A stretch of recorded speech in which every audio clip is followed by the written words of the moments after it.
Hey YouTube, Kevin Clear here with a knife video for you, and today I want to give you kind of a first impressions sort of overview of the Jarosz K2a. Now this is a mid-tech from Jesse Jarosz, who you're probably somewhat familiar with because of the work he's done with K-bar knives. I think we're up to 4 or possibly 5 collaborations at this point. There's a large chopper that came out this year. There are a couple of fixed blades, the Turok and something else. And then last year, and I think they're 2 years old, and then last year there was the K-bar Jarosz folders, the 75, 05, and 06 or something like that.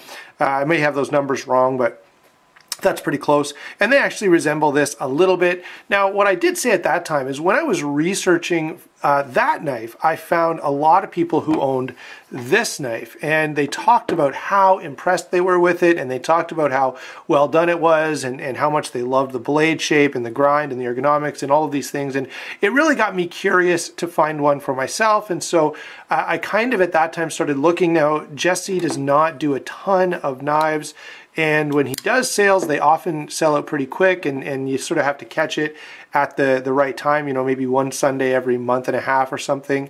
He'll do a sale Sunday.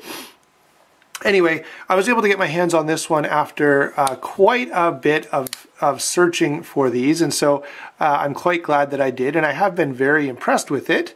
Okay, so I just wanted to share it with you a little bit by way of sort of a first impression. So let's start off with kind of the specs, and then we'll talk about the materials and features and give you my initial take on the knife. Okay, so this knife is 8 5/16 overall. The blade is basically 3.5 inches. It's just a little over that, and the handle is 4 3/4. It weighs in, so basically, you know, you think this is an 8 1/4 inch knife, and it weighs in at 4.8 ounces. So for a knife that's, you know, fairly heavily built, you can see the G10 titanium construction there, and it's fairly thick with a G10 backspacer, reasonably thick blade stock. So it comes in at 4.8 ounces, and with those components and that kind of construction, that's pretty good. Now, the drilled out pattern here on both sides is definitely attractive, but it also is going to reduce that weight a little bit, as is the fact that this is a hollow grind, and even the swedge on top and the cutout. So all of those things, as well as the G10 construction with no liner, all kind of come together to get this under 5 ounces, which I think is pretty nice for a knife of this size and this construction. Gotta say, it carries pretty nicely, and so I've only had this, I've had this for a few days. Normally I do a first impressions on like the first or second day, but I was out of town for a bit, so we're a little bit behind on this one. Anyway, now let's talk a little bit about the features, beginning with that blade grind. Really nice. So satin secondary bevel, or satin primary bevel with a hollow grind here. Top swedge, sort of a modified clip point here. I mean, the clip is there, it's just very near the end, making this almost reminiscent of a Tanto. That does one really cool thing, and that is gives you a ton of material out here at the tip of the knife. So this is specifically kind of designed to give you a very strong, very usable, robust blade shape while still achieving a really nice edge geometry. So that hollow grind is really nice. Not only in terms of how it looks, but it is quite thin, so you're going to get a knife that cuts really well. And you guys know, that's a bit of a soapbox for me. When you're going to do like a hard use, overbuilt knife, I prefer to see a hollow grind so that you can still pull off a really nice thin edge. So that's one of the big things that stands out for me is the blade. Not only the looks of it, which are exceptional, but the philosophy of it, which is to try to make a really tough blade that also performs well. Construction here, you've got titanium frame lock with a stonewash finish on that titanium, G10 on the show side. It is on washers rather than bearings, and in this case, and in a lot of cases, by the way, I really like that. This is a really pretty smooth knife. I'll have more to say about the action and lockup when we get to the full review, but it's like, in this philosophy of use, I really like the washers over bearings. One thing I will say that has stood out to me even in the couple of days that I've had this is that this is a knife where if you are touching the lock bar at all, I mean, if you're even looking at the lock bar, you're going to have a really, really tough time deploying this knife. I'll demonstrate here for you really quickly. So there, my index finger is here on the lock bar, and watch as I try to get this out with my thumb. And I'm pushing really hard, and I cannot deploy the knife. So once I get my fingers out of the way, then it's fine. But man, you've really got to be aware of how you're holding this knife. And that's just, you know, the detent is really, really, really strong, especially for a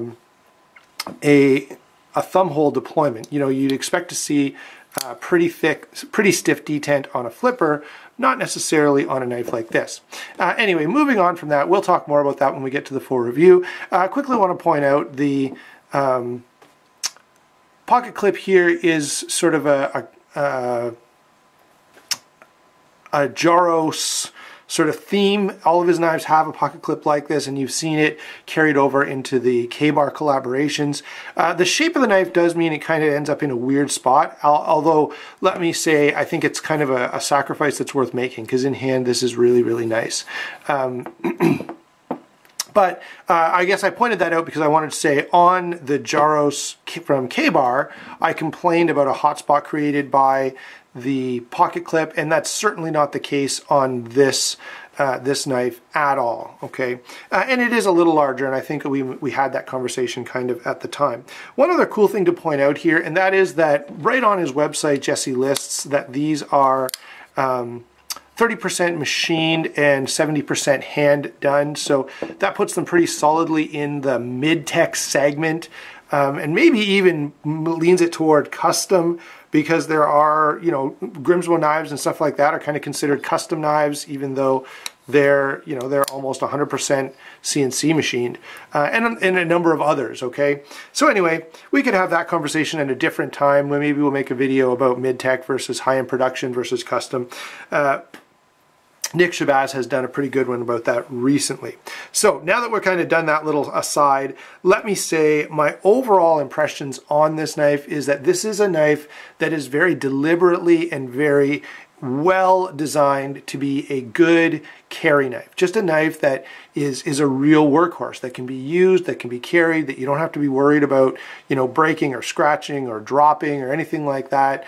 You know, the choices, the design choices that are made in terms of blade shape, in terms of pivot, in terms of materials, they're all kind of aimed toward making a knife that's a really, really good user knife. And certainly that's the case with this guy. Great knife.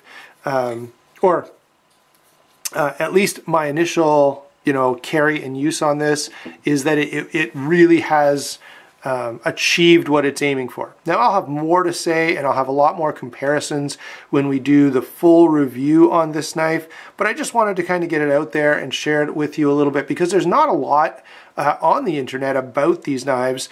So look forward to a full review and discussion of this coming up not too far away. As well, I've got a few knives in my collection that I think really compare well to this, that are, you know, sort of that higher end but very useful sort of category of knives, and I really like that category. So I'm going to have some good discussion about this when we get to our comparisons in the full review. Hope you enjoyed the video. Don't forget to like and subscribe, and we will talk to you soon.